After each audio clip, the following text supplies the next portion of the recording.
एक बार की बात है, रूबी नाम की चिड़िया थी जो टोनी के साथ होने वाली शादी के लिए बहुत खुश थी। वो अपनी शादी की तैयारी और खरीदारी के लिए अपनी दोस्त बुलबुल को अपने पास बुलाने की सोचती है। हेलो बुलबुल, मुझे शादी के लिए बहुत सामान लेना है। क्या तुम मेरे साथ बाजार चलकर मेरी मदद करोगी? हाँ रूबी, क्यों नहीं, मैं ज़रूर तुम्हारे साथ चलूँगी। ठीक है, हम जल्दी से सामान ले आएंगे। अरे रूबी, बाजार कहीं भागा तो नहीं जा रहा? हम आराम से शॉपिंग करेंगे। बाजार के रास्ते में जंगल आता है जहाँ रूबी बुलबुल के साथ खाना खाती है। तभी उनके पास एक साधु बाबा आता है।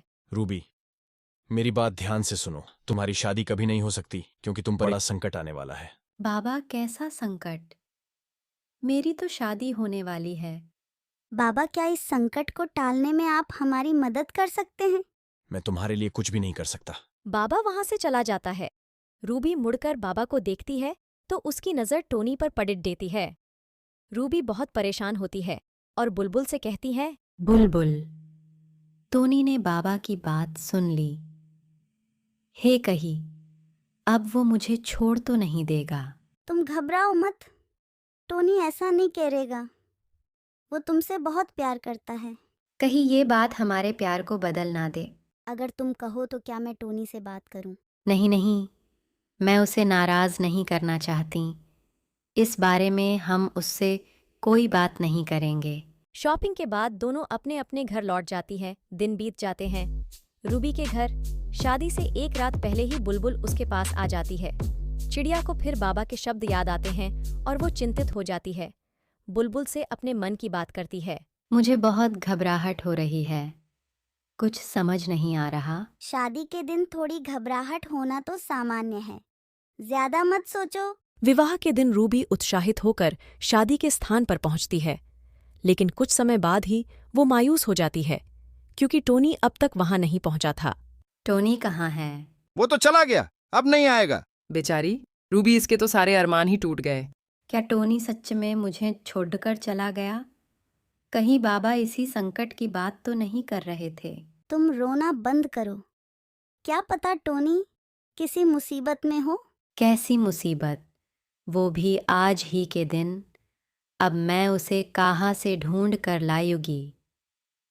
अगर वो ना आया तो मैं क्या करूँगी? कहाँ जाऊंगी? रूबी रोती रहती है। सब ताने मारते हैं, लेकिन बुलबुल अपनी दोस्त को इस हाल में नहीं देख सकती थी, इसलिए वो टोनी को फ़ोन लगाने की कोशिश करती है। काफ़ी देर बाद वो फ़ोन की घंटी जाने लगती है। टोनी, तुम कहाँ हो? रूबी का रो रोकर बुरा हाल हो गया। बुलबुल, तुम उसे संभालो, मैं बस वहां पहुंचने ही वाला हूँ। लेकिन तुम अब तक यहाँ क्यों नहीं आए? मैं वहीं आकर सब कुछ बताऊंगा। बुलबुल रूबी को जाकर सारी बात बता देती है। अब सब बेसब्री से टोनी का इंतजार करने लगते हैं। टोनी के आते ही सभी पक्षी उसके स्वागत में लग जाते हैं। तुम कहाँ रह गए थे? ऐसी भी क्या मुसीबत जो आज ही के दिन तुम्हें जाना पड़ा? मैं तो बस तुम्हें ही बचाना चाहता था, इसलिए इतनी मुश्किलों का सामना करके आ रहा हूँ। मैं कुछ समझ ही नहीं। हाँ, मुझे भी जानना है तुम कैसी मुसीबत की बात कर रहे हो। मैंने उस दिन बाबा की बात सुन ली थी, इसलिए मैंने उनसे तुम पर आने वाले संकट को टालने का उपाय पूछा ताकि मैं तुमसे शादी कर सकूं। लेकिन बाबा ने हमें तो कोई उपाय नहीं बताया। बाबा ने मुझे बताने से भी इनकार कर दिया था। फिर मैंने बाबा को अपने प्यार की शिद्दत दिखाई। रूबी के लिए मैं 3 दिन तक भूखा रहा तो बाबा को मुझ पर रहम आ गया। इसलिए उन्होंने मुझे एक खास पत्थर लेने भेजा था ताकि रूबी पर आने वाले संकट को टाल सके। ये था वो पत्थर? क्या अब हम शादी कर सकते हैं? हाँ जरूर, मैं तुमसे वायदा करता हूं कि जीवन में आने वाले हर संकट को तुमसे ऐसे ही दूर करूंगा। मैं भी तुम पर पूरा भरोसा करूंगी। शादी एक बड़े उत्सव के साथ संपन्न होती है और जोड़ी प्रेम और साहस के साथ अपनी नई यात्रा करती है। रूबी और टोनी दोनों खुशी खुशी रहने लगे।